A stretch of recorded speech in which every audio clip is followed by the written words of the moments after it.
নমস্কার বন্ধুরা, শুভ সকাল। আশা করছি সকলেই খুব ভালো আছো ও সুস্থ আছো।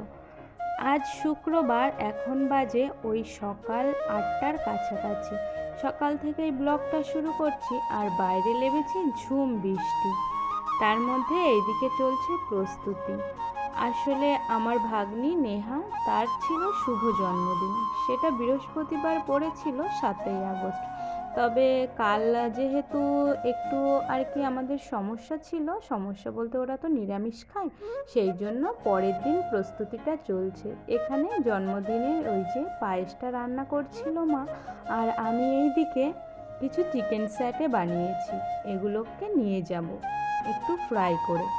তো এটাও জন্মদিনের আরেকটা মেনু। আর এই যে ওদের যে জন্মদিনগুলো আসে, আমরা খুব ছোট্ট করে সাধারণভাবে ঘরোয়াভাবে পালন করে থাকি আর কি। তো তারপরে আর কোনো ভিডিও করা হয়নি। এখানে এই যে একেবারে অনুষ্ঠানের সময়ই আর কি ভিডিও করেছিলাম। এই যে জন্মদিনের যেটা সব থেকে শুভ আর মেন জিনিস, সেটা ছিল ওখানে পায়েস। ওটা আমার মা বাড়ি থেকে তৈরি করে দিয়েছিল। আর এই যে বাড়িতে এসেছিলাম দিদি, সেখানে এসে দিদি এই যে টুকিটাকি কিছু আয়োজন করেছিল। ওখানে ছিল ডাল, মাছের ঝোল, আর ওই যে চিকেন, আর এখানে এই যে 5 রকম ভাজা আর ভাত। আসলে খুব একটা আড়ম্বরা করে করা হচ্ছে না, তবে ঘরোয়াভাবে যেমন আর কি হয় তেমনি। আর এখানে এই যে যে আমি চিকেন স্যাটেগুলো বানিয়েছিলাম সেগুলো ছিল, আর ছিল মিষ্টি। এই ছিল নেহা সোনার জন্মদিনের আর কি মেনু। তো তারপরে এই যে আমার ছোট্ট সোনাটাকে আর কি বসিয়ে দিয়েছি। আর ও অনেক বাচ্চা আছে এই যে বার্থডে পালনের সময় অনেক কান্নাকাটি করে, ঝামেলা করে, তবে আমার এই ছোট্ট সোনাটা এইগুলো খুব ভালো করে এনজয় করে প্রত্যেকটা মোমেন্ট। তো এই যে এখন একটু আশীর্বাদ করা হবে। আর জন্মদিন বলতে কাউকেই তেমন ডাকা হয়নি। আমি আমার বৌদি গিয়েছিলাম, আর ওখানে ছিল ওরা 4 জন। এই 8-10 জন মিলে এবারের আর কি বার্থডেটা সেলিব্রেশন করা হয়েছে। তো ইচ্ছা আছে কখনো যদি ঈশ্বর চায় তবে অনেক বড় করে কিছু করার। তো এই যে এইভাবেই আমরা আর কি ওদের দুজনের বার্থডেটা সেলিব্রেশন করছি। এর আগে ছিল বড় জনেরটা, তো সেটা হয়ে গিয়েছিল। আর এবার ভেবেছিলাম যে যাব না, দিদি একটু করবে।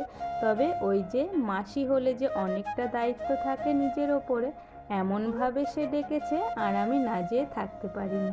আর এই যে দেখুন, আমাকে ওরা ভীষণভাবে আর কি ওদের অনুষ্ঠানে আশা করে থাকে যাতে আমি যাই।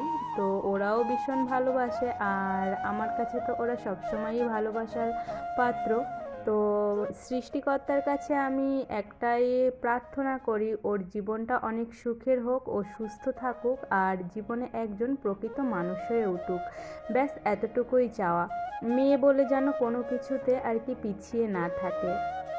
তো এই চাওয়াগুলো যেন সৃষ্টিকর্তা আমার মঞ্জুর করেন, আর ওর জীবনে এই জন্মদিনটা বারবার আসুক, এটাই আমি চাই। তো আর রংধনুর মতন রঙিন হয়ে উঠুক ওর উজ্জ্বল ভবিষ্যৎ। তো তারপরে এই যে দেখুন, একটা কেক নিয়ে গিয়েছিলাম।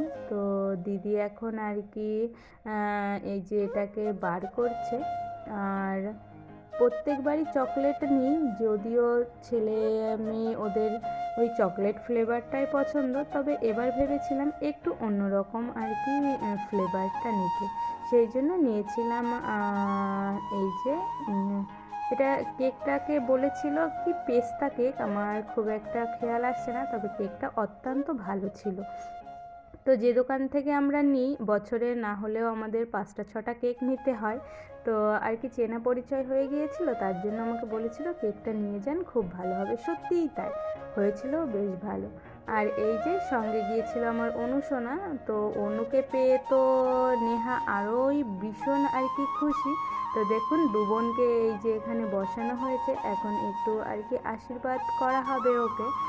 তো নেহা তো ভীষণভাবে এনজয় করছে সমস্তটা। আর তারপরে এই যে এখানে কেকটা সাজিয়ে দেওয়া হলো। আর এখন আর কি এই যে দিদি এখানে একটু ওকে আশীর্বাদ করে দেবে। আর জামাইবাবু ছিল না, উনি বাজারে ছিলেন, তো ওনার জন্য অপেক্ষা করেছিলাম। এইদিকে নেহাও আবার ঘুমিয়ে পড়ছিল, আর এত পরিমাণে বৃষ্টি হয়েছিল যে আমরা সঠিক সময়ে আসতে পারিনি। তার জন্য এই যে রাতের বেলায় আর কি সেলিব্রেশনটা হচ্ছে ছোট্ট করে। তো এই যে দিদি আশীর্বাদ করছে, আর ও তো খুব ভালোভাবে আর কি বসেছিল, যেটা আমার সব সময়ই ভালো লাগে।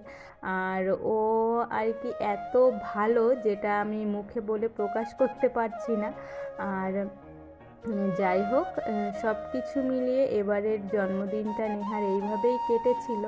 আর তোমরা যারা যারা দেখছো তারাও সকলেই ওকে আশীর্বাদ করো, ও যেন ভালো থাকে, সুস্থ থাকে, আর প্রকৃত অর্থে একজন ভালো মানুষ হয়ে উঠতে পারে। তো তারপরে এই যে আর কি আমাদের বাঙালিদের যেটা জন্মদিনের আর কি মেন, এই যে পায়েসটা দিদি একটু খাইয়ে দিচ্ছিল। আর এত বড় একটা হাঁ করেছে যেন পুরোটাই আর কি খেয়ে নিচ্ছে, তবে না, পরে আর এতটুকুও খেতে চায়নি। তো তারপরে এই যে অনু আবার পাশে যাচ্ছে, আর এই যে আমার বৌদি আবার একটু আশীর্বাদ করছে। তো সব কিছু মিলিয়ে আজকের ব্লগটি এতটুকুই ছিল। তোমাদের কেমন লাগলো তা কিন্তু জানাতে ভুলো না। সকলে সুস্থ থেকো, ভালো থেকো। আবারও খুব শিগগিরই দেখা হবে একটি নতুন ব্লগের সঙ্গে। ততক্ষণের জন্য আসি।